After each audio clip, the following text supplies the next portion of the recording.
Welcome to another awesome edition of Comet Algebra. This video is for Algebra 1, Chapter 8, Section 2, Quotient Property of Exponents. So now we're going to be dividing like bases. And we have learned in the past that when you divide like bases, you do subtract the exponents. So x to the a divided by x to the b is x to the a minus b. But it's a little more complicated than that, because you always have to ask yourself the question after you subtract, how many x's are left and where are they located? Because if they're located in the denominator, you need to keep them there, and likewise if they're located in the numerator. So let's look at some examples. Once again, with the coefficients, nothing has changed. 40 is still being divided by -5, and positive divided by negative is a -8. And now I have x to the 8th in my numerator being divided by x squared. So this x squared is subtracted from this x to the 8th, so there's x to the 6th left, and there's more of them in the numerator, so that's where the leftovers are located. So I have negative 8x to the 6th over 1, which I don't need to write over 1. So that is your answer. Example number 2. Again, the work with the coefficients, 20 over -15, it's just a fraction and you will reduce it just like you always have. So these both divide by 5. 20 divided by 5 is 4. 15 divided by 5 is 3. Now, again, it's your preference where you put the negative sign. A lot of people put it in the numerator. I think I usually do. I've seen some of you put it out in front of the fraction, and that's fine too. So now with our like bases, this is a y to the 3rd and a y to the 6th. So there's 6 of them down here, only 3 of them in the numerator. So these 3 get subtracted from these 6, and there's 3 y's left. But be careful, because they are located in the denominator, so they need to stay there. So -4 over 3y to the 3rd is your final answer. Now we need to review, as we look at problem 3 here, what to do with negative exponents. And if you recall from an earlier chapter, negative exponents need to be flipped in order to make them positive. And we can review in class why mathematically this is correct, but I'm not going to do so here in the video. Realize here in this example that this positive 3 here does not have a negative exponent. It is not going to be flipped. So the 3 just sits there and stays in the numerator. This x to the -2 gets flipped down to the denominator. And as you flip it, the exponent becomes positive because mathematically that's what's happening. So your final answer is just 3 over x squared. Moving to example 4, 3 over 6 reduces the way it always has to 1/2. I usually don't write the ones, but you certainly can. It's not wrong. Now let's look at our x's, some like bases here. X to the 5th in the numerator divided by x, so this x takes out one of those, and so we're left with x to the 4th, which is in the numerator.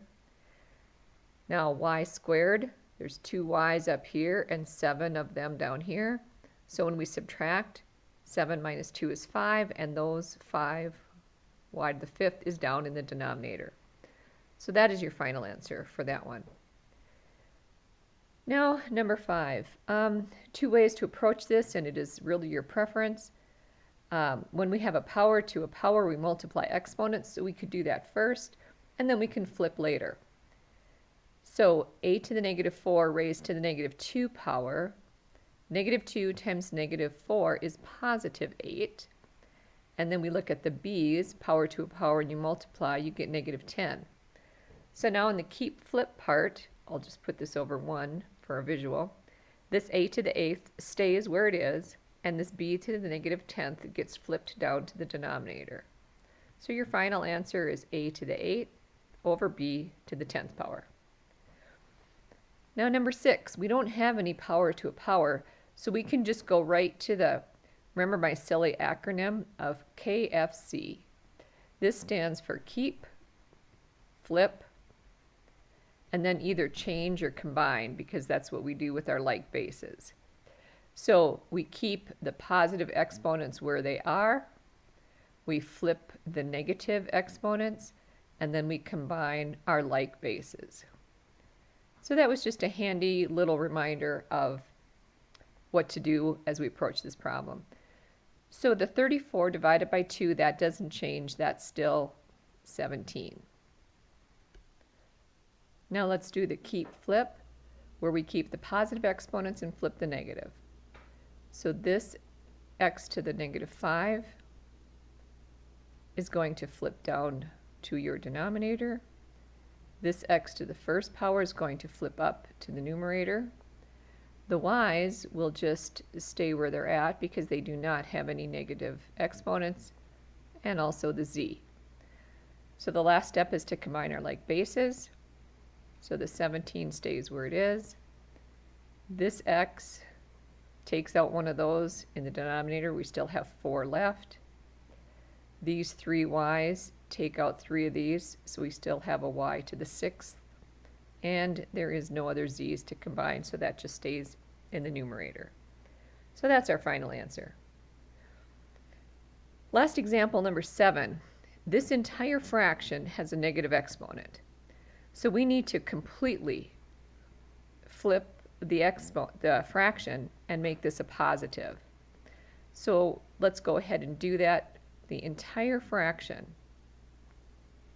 is flipped. So the x to the 4th, y to the 7th is now our numerator, and the 2x, y to the 8th is now the denominator, and this negative 3 power is now a positive 3 because we took care of the negative part of the exponent.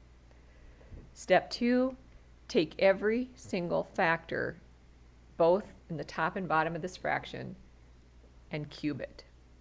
So x to the 4th cubed becomes x to the 12th. The y to the 7th to the 3rd power is y to the 21st. 2 to the 3rd power is 8.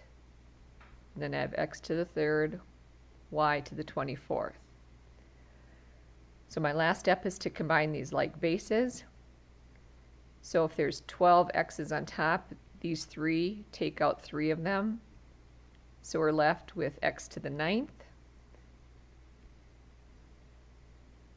21 of these y's take out 21 of these y's, so of course I still have my 8 in the bottom, but now I'm left with a y to the 3rd for the rest of the denominator. So the final answer, x to the 9th over 8y to the 3rd.